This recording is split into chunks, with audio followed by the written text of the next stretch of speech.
Hey, what's up? What's up, guys? Frank here, and today I wanted to show you how I actually create my design for my print-on-demand design business. So, print-on-demand currently is my main source of revenue. It's basically what I do full time, and it's pretty enjoyable because like it's passive income. So basically, I work my full-time job is basically passive income. Um, so I want to show you how I actually create my designs with Canva and also Flying Research.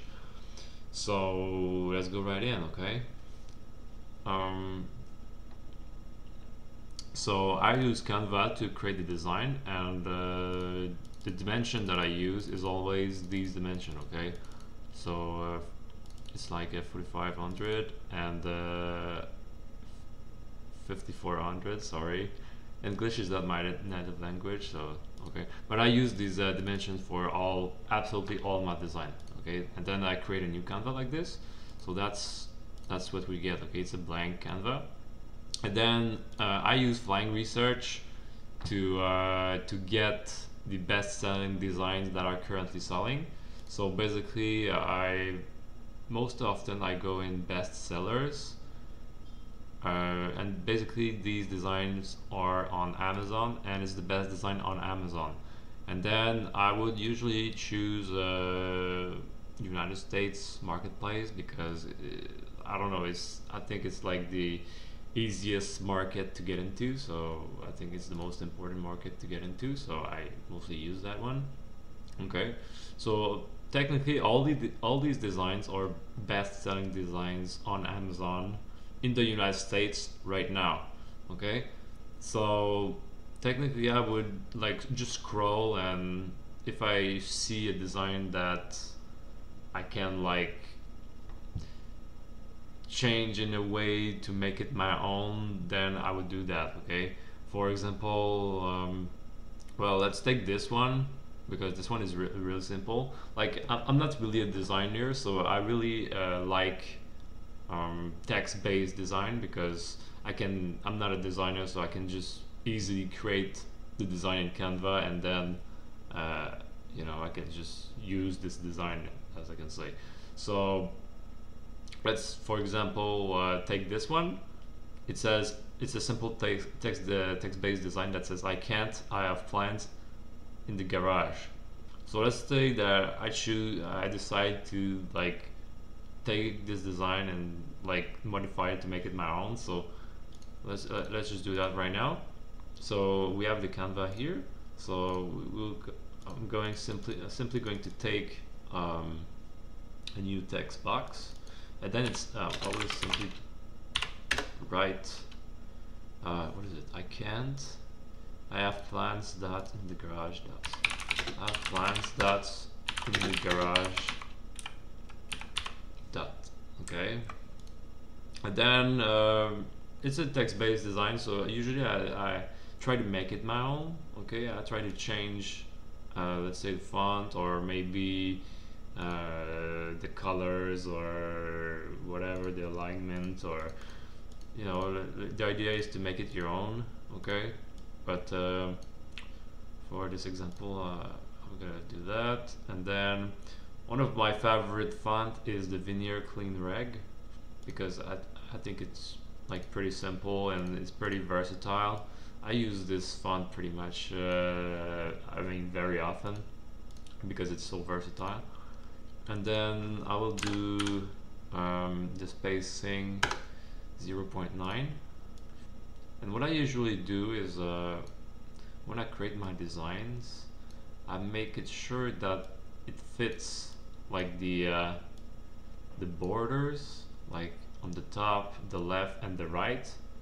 So it's kind of centered in the top of the canvas, and I always center it in the top, because when you put the design on t-shirts, the t-shirt is usually on top, right? Just like this t-shirt right here, the design is on top. So that's why I always center the text or the design most likely on the top. Okay, so that's one thing that I do. So there you go. So there's a design. there's a design. So this design would be great, and I could simply download it. But what I usually do is that um, the I one design like this, I can actually make it two design, because you see this design is black, you know, the text is black. So this design would be great on, let's say, uh, on a light color like white or light gray, or you know, like lighter color, right?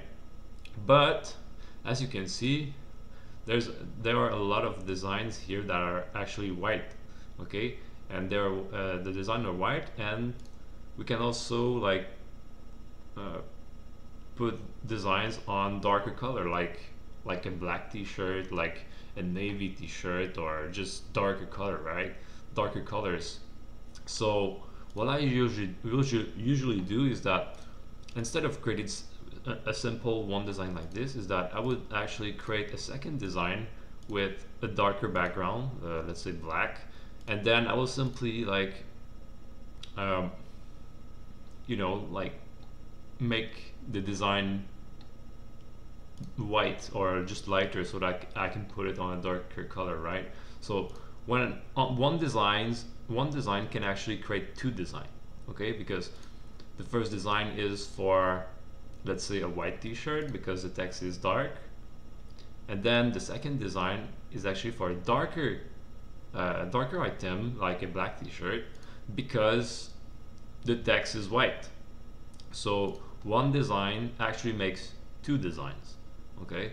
So that's usually what I do. That's a simple thing that I do, and I usually do it in the same time, because as you can see, you can just like duplicate the page, and then you put the background black, and then you just change your text or the item in the Canva. You put it wider, you put it lighter, right? So there you go. That's pretty much what I do. I just took a simple text-based design, and that could be something that I upload on my print-on-demand stores. Okay, so that's what it is. Then oh yeah, so then I would simply download. I use PNG because we want the transparent background, and then you want bold pages, and then you download. And when you do that, it actually creates a zip file containing both of your design. So let's go here, and then you get a zip file, and then you can simply extract it, and then in the zip file you have your two PNG designs with a transparent background, because the transparent background is very important. Okay, so there you go.